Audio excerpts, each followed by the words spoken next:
बच्चों आज हम प्रश्न 4 का ये पहला सवाल जो है ना ये करने वाले हैं। यहाँ पर मैंने आप लोगों से करेक्शन करवाया है। आपको अनिल को काटकर सुनील और सुनील को काटकर अनिल करना है। किसी कार्य को पूरा करने में सुनील को अनिल की अपेक्षा 5 दिन ज़्यादा लग रही हैं, तो 4 दिन एक साथ काम करने के बाद अनिल ने काम छोड़ दिया। यदि शेष कार्य को सुनील ने 5 दिन में पूरा किया हो तो उस कार्य को अकेले पूरा करने में प्रत्येक को कितने दिन लगेंगे। यानी अकेले यदि सुनील काम करते हैं तो उन्हें कितना दिन लगेगा और अकेले अनिल काम करेंगे तो कितना दिन लगेगा। क्योंकि आप देख रहे हो सुनील को ज़्यादा दिन लग रहे हैं, अनिल को कम दिन लग रहे हैं काम करने में। यानी अनिल जो है ज़्यादा तेज़ी से काम करता है और सुनील स्लोवर है एज़ कम्पेयर टू अनिल के। ठीक है, तो अनिल को कम दिन लग रहा है। इस कारण से हम सबसे पहले अनिल द्वारा काम करने के लिए x दिन लगते हैं ऐसा हम मानेंगे, और सुनील को अनिल से 5 दिन ज़्यादा लग रहा है, इसीलिए सुनील के लिए हम मानेंगे x धन 5 दिन। तो इस तरह से हम लिखेंगे अनिल द्वारा काम करने में x दिन लगते हैं, सुनील द्वारा काम करने में x धन 5 दिन लगते हैं, क्योंकि सुनील को अनिल से 5 दिन ज़्यादा लग रहा है। ठीक है, अब आगे क्या है, हम सबसे पहले ये पता लगाएंगे कि एक दिन में अनिल कितना काम करते हैं और एक दिन में सुनील कितना काम करते हैं। तो क्योंकि अनिल अगर अकेले काम करेंगे वो पूरा काम एक दिन में कंप्लीट हो जाता है। यानी कि जब एक दिन अनिल काम करेंगे तो कितना काम करेंगे बच्चों, एक्चुअली ये होगा 1/x, ये होगा 1/x। ऐसे कैसे, अगर फॉर एग्ज़ाम्पल मैं आपको यहाँ पर बता दूँ कि यदि यहाँ पर मैं लिखूँ दिन और यहाँ पर मैं लिखूँ काम, ठीक है, तो x दिन अगर x दिन अनिल काम कर रहे हैं, x दिन यदि अनिल काम कर रहे हैं तब जाके उनका पूरा काम जो है वो कंप्लीट होता है, तब जाकर पूरा काम कंप्लीट होता है। यदि एक दिन अनिल काम करेंगे तो कितना काम करेंगे ये हमें पता लगाना है। एक दिन यदि अनिल काम कर रहे हैं तो कितना दिन करेंगे। तो यदि हमें इस क्वेश्चन मार्क का पता लगाना है तो हमें क्या करना पड़ेगा बच्चों, इस क्वेश्चन मार्क का पता लगाने के लिए x गुणे जिस चीज़ का हमें पता लगाना है बराबर 1 गुणे 1। तो ये जो अज्ञात मान है ये कैसे कैलकुलेट होगा, x का पक्षांतरण करके, और जिस कारण से हमारे पास आया है 1/x, जिस कारण से हमारे पास आया है 1/x। तो एक दिन में अनिल द्वारा किया गया काम कितना है, 1/x है। जिस तरह से मैंने आपको अनिल के लिए समझाया कि दिन हो रहे हैं x तो काम हो रहा है पूरा, तो एक दिन में कितना काम होगा इसे पता लगाने के लिए हमने तिर्यक गुणा मेथड लगाया, जिससे हमें ये पता लगा कि अनिल द्वारा एक दिन में किया गया काम कितना है, 1/x है। इसी तरह से एक दिन में सुनील द्वारा किया गया काम कितना होगा बच्चों, सुनील द्वारा किया गया काम होगा 1/x + 5, इतना होगा एक दिन में सुनील द्वारा किया गया काम। जिस तरह से आपने अनिल का पता लगाया 1/x है, वैसे ही सुनील के लिए क्या होगा 1/x धन 5। ठीक है ना, तो ये तो बात हो गई एक दिन की। यदि एक दिन अनिल और सुनील दोनों मिलकर काम कर रहे हैं, क्योंकि पहले आप देख रहे हो शुरुआत में दोनों ने साथ में मिलकर काम किया, प्रश्न में ऐसा बताया जा रहा है। तो एक दिन में अनिल तथा सुनील द्वारा किया गया कार्य कितना होगा, दोनों का जो एक दिन का काम है ना बच्चों वो आपस में जुड़ जाएगा। दोनों का एक दिन का काम, एक दिन में अनिल इतना काम कर रहे हैं और एक दिन में सुनील इतना काम कर रहे हैं, तो एक दिन में दोनों जब साथ में मिलकर काम करेंगे तो दोनों द्वारा किया गया कार्य जो है वो आपस में क्या हो गया है, जुड़ गया है। ठीक है, तो ये एक दिन में दोनों द्वारा मिलकर किया गया काम है। अब प्रश्न में क्या कहा गया है कि 4 दिन एक साथ काम किया है दोनों ने, बाद में अनिल ने काम छोड़ा है। क्योंकि 4 दिन दोनों मिलकर काम किए हैं तो 4 दिन में अनिल और सुनील मिलकर कितना काम करेंगे? तो अनिल तथा सुनील द्वारा मिलकर किया गया काम कितना होगा बच्चों?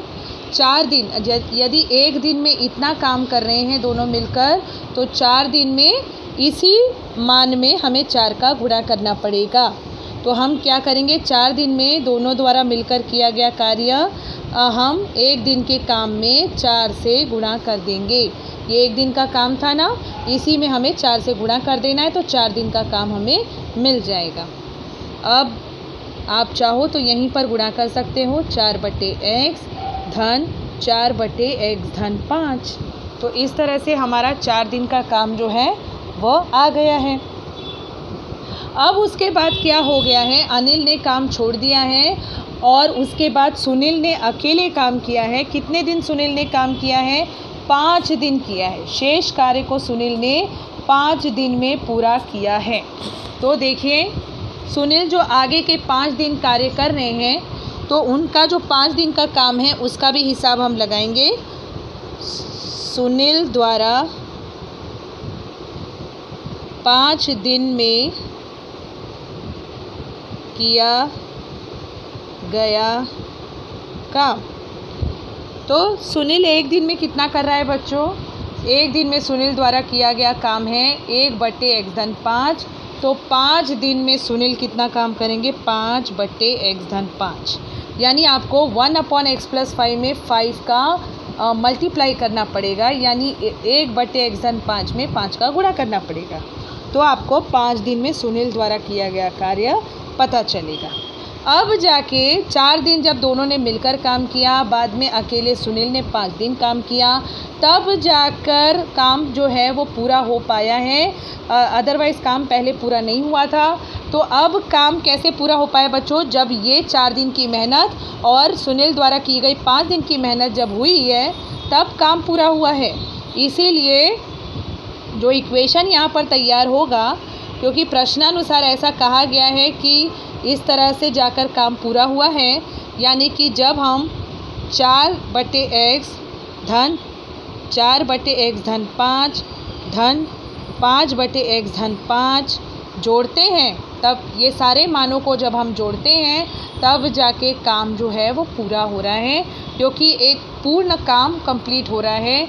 इसीलिए हम इस मान को बराबर में रखेंगे 1 के, क्योंकि यह सारे मान आपस में जुड़ने पर 1 के बराबर हो रहा है। समझ में आया? अब हम आगे देखेंगे, आगे क्या करेंगे।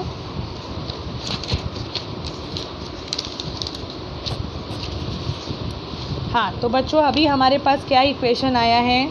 हमारे पास इक्वेशन आया है 4/x धन 4/x धन 5 धन 5/x धन 5 बराबर 1। ये इक्वेशन हमारे पास आया है।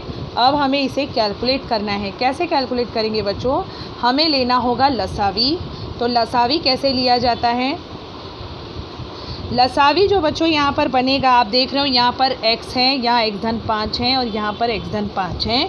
इन दोनों का हर समान है, लेकिन ये वाला जो हर है ना ये अलग है।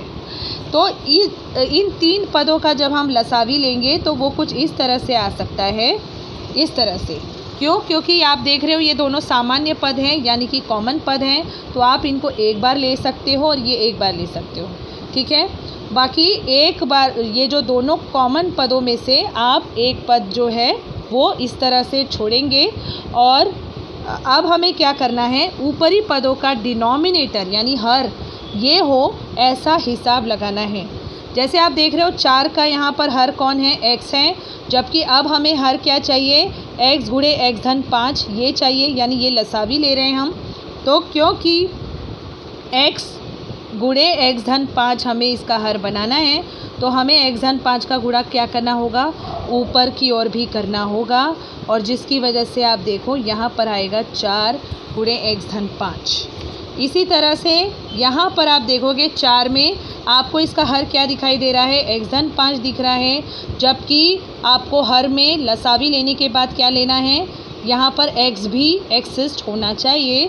तो हम क्या करेंगे, यहाँ पर और यहाँ पर x का गुणा करेंगे, तो इस वजह से हमारे पास यहाँ पर आएगा 4x।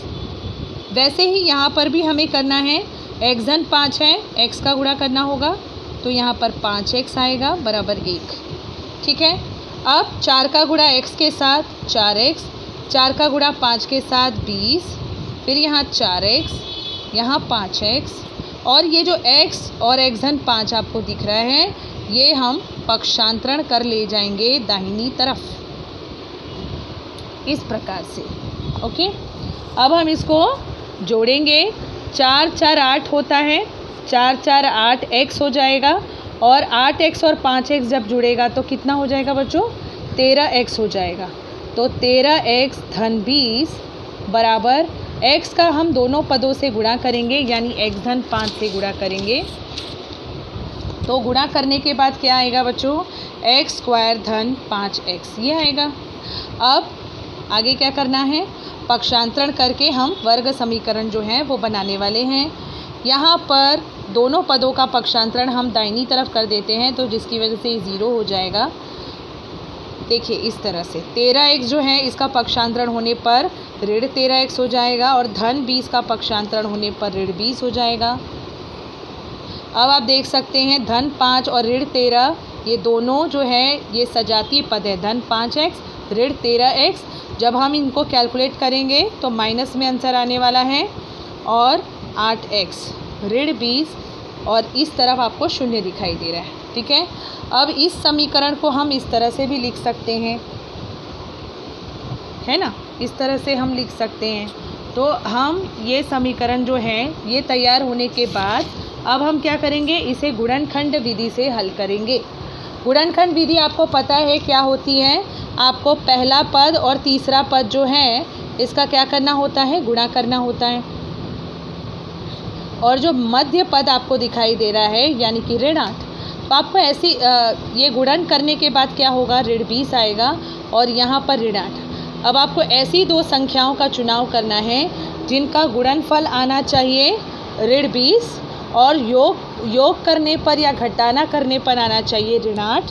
तो ऐसे कौन सी दो संख्याएं बच्चों, आपको पता है 10 दूनी 20 होता है, और 10 में से 2 घटने पर 8 आता है, लेकिन हमें यहाँ पर ऋण 20 चाहिए और ये ऋण 8 चाहिए।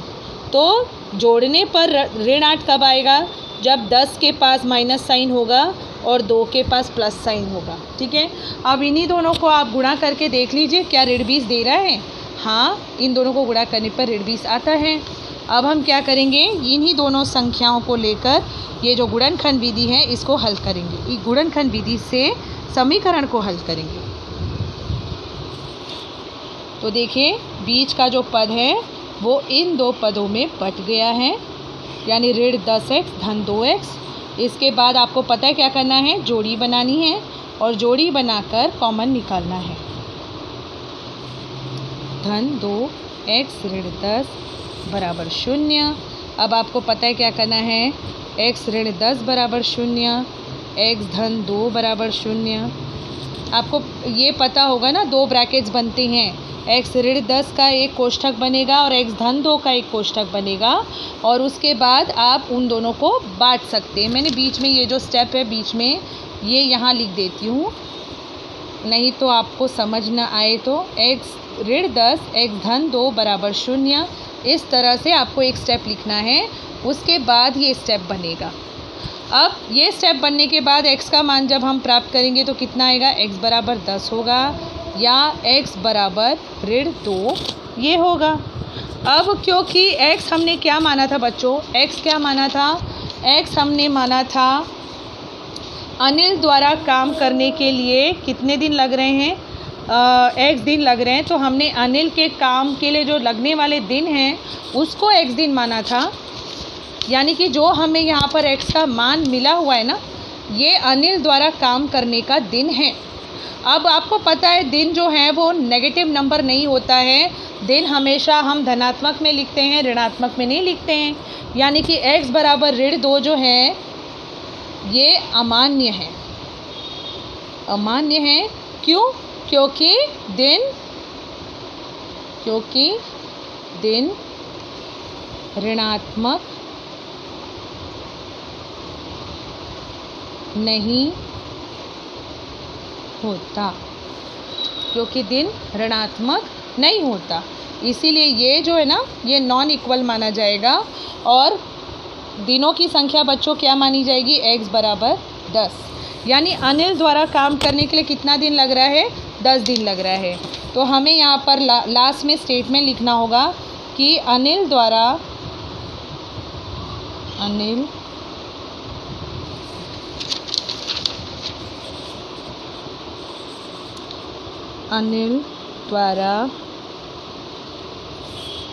काम करने में x बराबर 10 दिन लगते हैं और बाद में सुनील द्वारा काम करने में हमने कितना माना था? x धन 5 माना था, यानी कितने दिन लगेंगे बच्चों? 10 धन 5। 10 कहाँ से आया? x का मान है ना, तो 10 धन 5 15 दिन लगते हैं। तो प्रश्न में हमें क्या पूछा गया था बच्चों? प्रश्न में हमें पूछा गया था कि प्रत्येक द्वारा यानी अनिल द्वारा काम करने में कितने दिन लगते हैं? अगर दोनों जन अकेले काम करेंगे तो कितने दिन लगेंगे? यदि अनिल अकेले काम करते हैं तो 10 दिन लगेंगे और सुनील अकेले काम करते हैं तो 15 दिन लगेंगे। तो इस तरह से आपको ये सवाल जो है वो करना है। कुछ भी शंका हो तो प्लीज़ आप कृपया पूछें, कमेंट सेक्शन में पूछ सकते हैं और चैट बॉक्स में पूछ सकते हैं। Most welcome.